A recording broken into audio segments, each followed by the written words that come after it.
They don't have to be perfect, obviously. Yeah. Don't say anything you won't regret. Mike is live. Get your ass over here. Oh, you're in this. Hello, everybody, and welcome to another Happy Hour Live. Cheers. I'm at a new place today. I'm at my parents' house down in South Jersey, but we still had to bring you your Happy Hour Live for the week. If you're here, say hi, leave a comment, like, share. We definitely want to answer any questions that you have. And we have a really great guest for you today. So we have Anna Verdes and John Pagano from Glen Ridge Country Club. Hello, everybody. Oh, and Chef is here too. Oh, there he is. Chef. Hi, everybody. So we wanted to feature you guys because I had heard that you were ranked as one of the best country clubs in the country by a magazine. So tell me about that. Sure. So Club Resort and Business Magazine just honored us with number 16 for culinary experience in the nation. This is a great thing for our club and our members.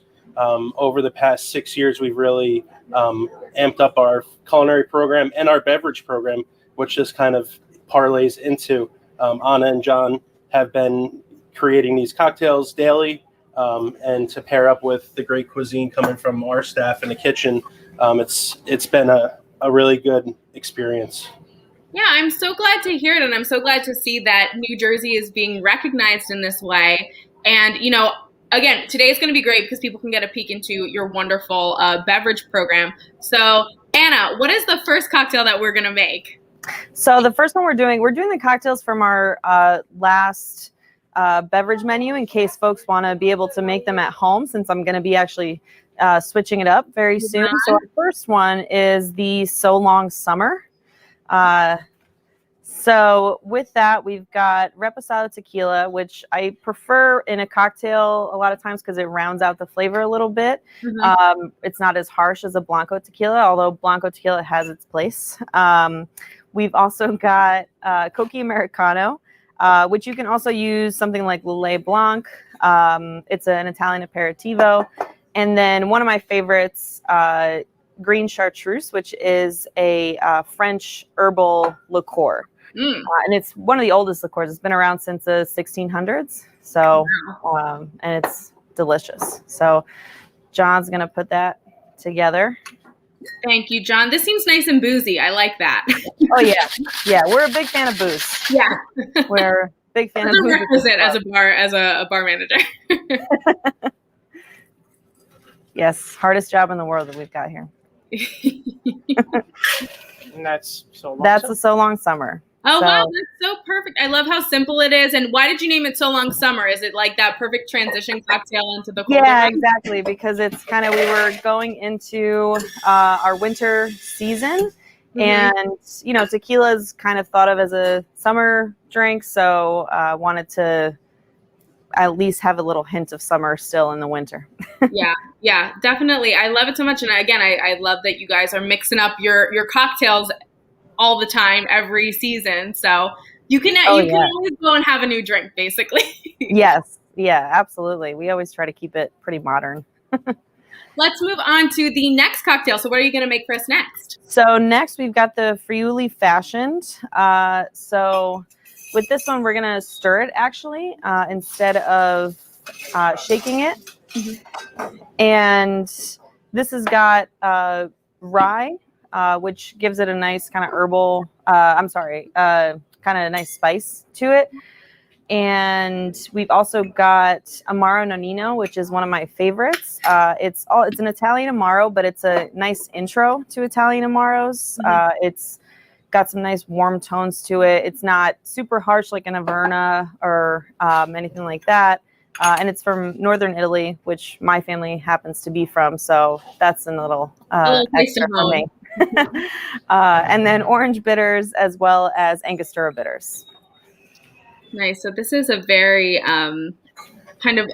this is a darker drink. If you like your bright fruity drinks, this one's probably not for you. Yeah, it's a take on an old fashioned, but honestly, it's a lot more approachable than an old fashioned because of the Amaro Nonino, which has some nice sweet tones to it. It's it's approachable for someone who doesn't want to dive into an old fashioned, but wants to kind of get an intro to it. Yeah, work their way up to it. Exactly. Yeah. So we got a little orange rind in there. Yes. That looks gorgeous. Again, that's such a classic looking cocktail. You know, it just looks like that old fashioned. So stylish. Yeah. And we'll use a big cube because it dilutes a lot less quickly. So you still get the benefit of some dilution, but it's not all water, 2 minutes in. And are these liqueurs available at, regular liquor stores? Do I need to order them online? Like, how do I get my hands? No, they're definitely available at most liquor stores. You might have to go to the you'll see them in like the liqueur section where there's like a bunch of different things that you might not be too familiar with. But this is kind of where it's fun because it's not something that you would usually buy. So it's a nice kind of staple to have. Like chartreuse is very flexible in what you can use it in. So that's like a good kind of home staple to have, definitely. Definitely, and I think it definitely elevates what you're doing. I mean, so the way that I made cocktails before we started doing Happy Hour Live was like cranberry juice and vodka. It was not.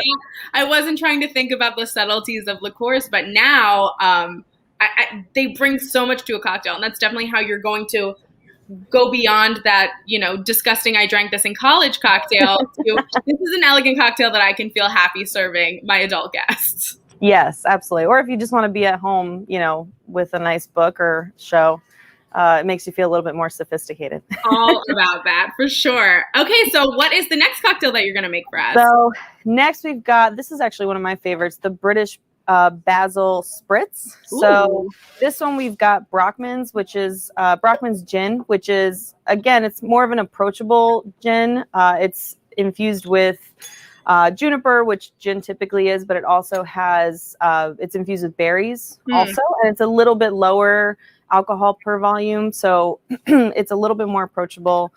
We've also got Intense Ginger Liqueur, which is made in Brooklyn. This is one of my favorites for ginger liqueur, and it's pretty local, which I like a lot too. And then another portion of this drink is the basil shrub.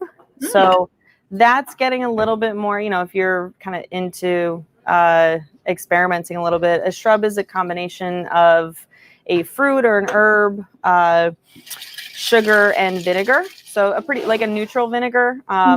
It's definitely not for everybody, but it adds a nice acidic tone to the drink. A lot of times when I explain to people what shrubs are, they're like, ew, but once they try it in the cocktail, it kind of rounds out the whole flavor. And then this is topped with champagne. I love it. I think that this would be the one that I would make at my house, because this one seems right on. This is exactly what I love. That ginger. Yeah. And again, I think you make a good point. Is I've heard similar things with like egg whites. People put egg whites in their cocktail. When people hear it, they go, "Oh, that sounds disgusting. I don't want to try that." But it makes your cocktail so much more delicious. So. Oh yeah, it's phenomenal. I mean, we use eggs are great in cooking, so why not in drinks? Exactly. Yeah. And then actually the last portion of this too is a basil leaf as a garnish. And the most important part is John's going to show us slapping it. Release those oils. That's all the oils, yeah. It's all about a good slap. Nice, good slap.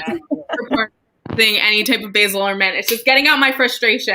I think we all have a lot of that as we come out of quarantine. So this one is, again, I will be making this one because I can get awesome. And then I can drink it. All right, and I think you guys have one more for us, right? Yeah, we do have one more. So this is a Scottish 75. This is a take on a French 75, which is one of my favorite cocktails. We've got Hendrick's, which is a Scottish gin. We've got Select Aperitivo, which is relatively new to the U.S. It's almost, the way I describe it is if Aperol and Campari had a baby. It's not quite so strong as Campari, but not quite so weak as Aperol. And it matches really well with the Hendrick's. And we've got fresh lime juice. We always do fresh juice. I'm sure you've seen that with a lot of your places that you've been to. Fresh juice is kind of the key to everything. And Then John's going to shake that up, and that's also getting topped with champagne. But this one's in a coupe instead. So you're able to get all the aromatics of the drink, which is really nice. It's a gorgeous color too. I love Yeah, that. it's a really nice color. Pinkish orange.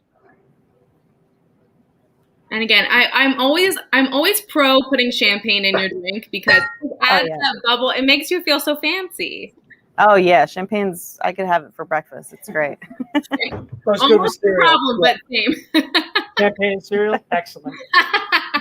Great combo. You've heard it from John. You've heard it from the bartender. Yep. It's absolutely. Yeah, he's been here for 25 years, so he knows what he's talking about. He knows. And you guys are like me now. We've started doing these at 1 o'clock. So now I'm like, everybody just drink at 1. What? Oh yeah, It's 5 o'clock somewhere, right? Right. 5 o'clock somewhere. That's our new unofficial tagline. Exactly. We're in the industry. We don't need a time to drink. Yeah. Exactly. Well, I want to thank you guys so much for joining us and showing us how to make these amazing cocktails. And congratulations on being ranked so highly amongst all the country clubs. Thank you. Thanks for having us. Yeah, no problem. Thanks, guys. And I want to thank you for watching. Have a wonderful week. Have a wonderful, safe Memorial Day weekend. And until we meet again.